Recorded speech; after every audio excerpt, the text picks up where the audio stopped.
Today, we are going to make some grass. No, I'm not in Colorado, so it's not going to be that kind of grass. It's our techniques that are so simple and sensible, your models will practically build themselves.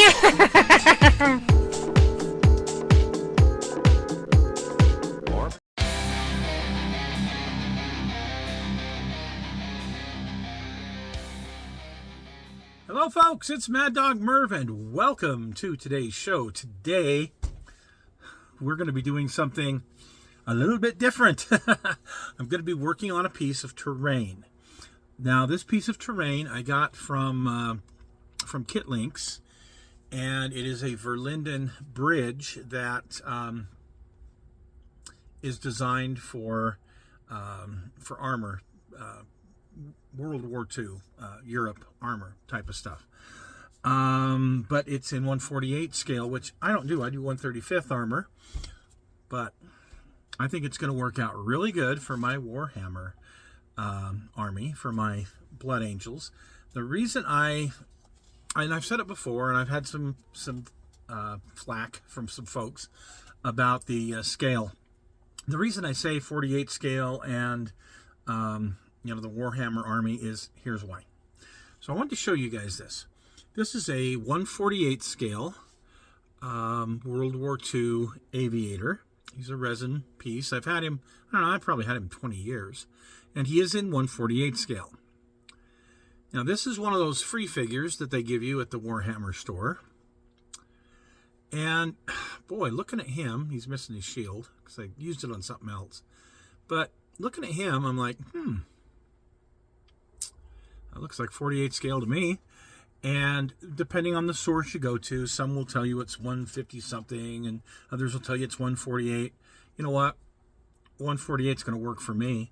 So I'm going to be building this 48 scale bridge. I'm going to bring you guys along with me to show you the technique I'm going to use. There's multiple techniques you can use, but I'm going to show you what I'm going to do. So stick with Mad Dog Merv as we build a bridge. What I am going to be using today is the Woodland Scenics Slate Gray, Yellow Ochre, Raw Umber, and Black.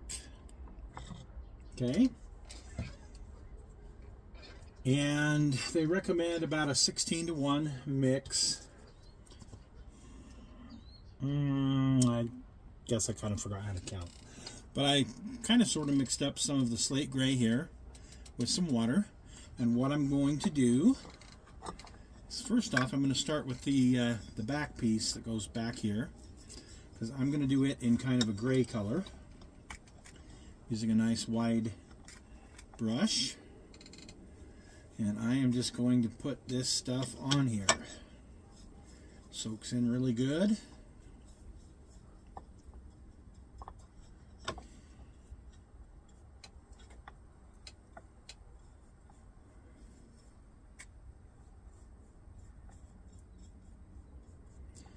You can do whatever color you want. I just decided I wanted this kind of a grim dark, if you will, gray.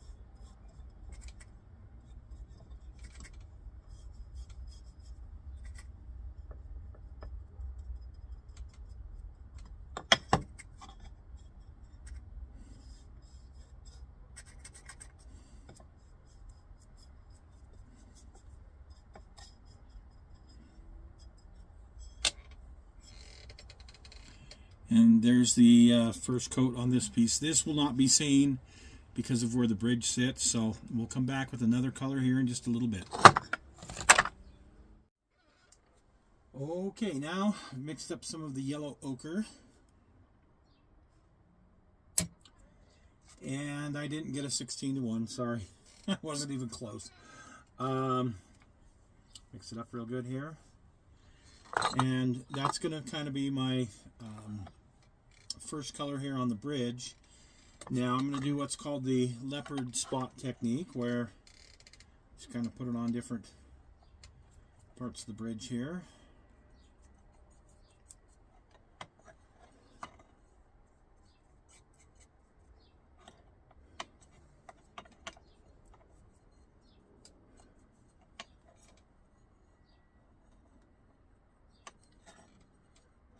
I'm going to try not to get too much down into this broken part here for right now, just because I want to see something.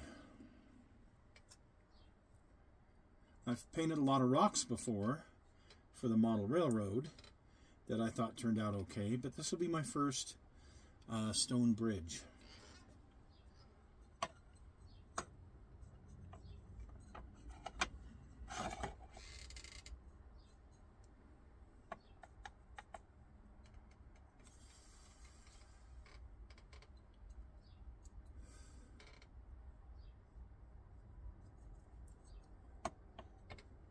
Okay, I'll do the rest of this off camera.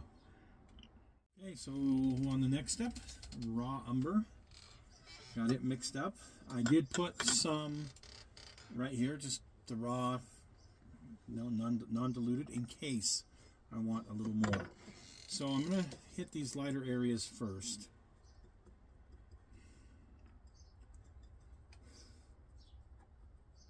Again, I'm not going over the whole thing, just parts of it.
Now I'm going to take the slate gray, which I already used on the ends, and same thing, I'm going to put a daub of it here in case I want a little more. Oh, what the heck, let's start with this piece right here. I'm going to try and dab it on the remaining pieces that are white.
Okay, pretty rough looking.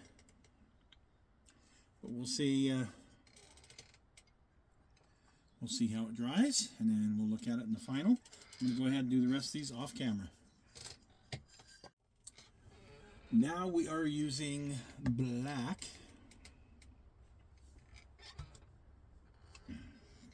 I have it mixed up here, and all I'm going to do is just kind of run it down from the top. I want it to run into cracks and crevices. It will tint the other colors a little bit, but I'm okay with that.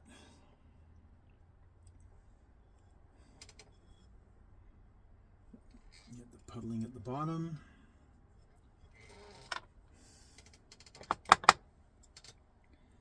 Okay.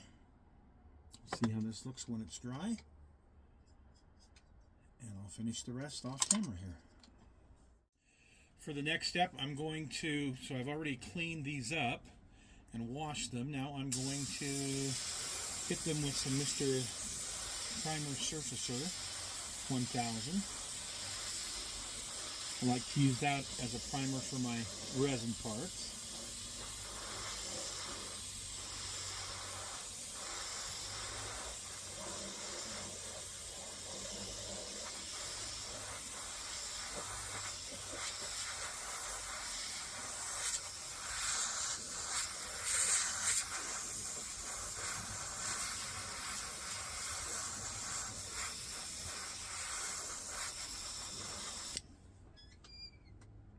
We're going to leave the cliffhanger right there. Tune in next week for part 2. I know how it turns out, and it's pretty awesome. You're going to want to check it out. Thanks for joining us today, folks, and we'll see you again soon.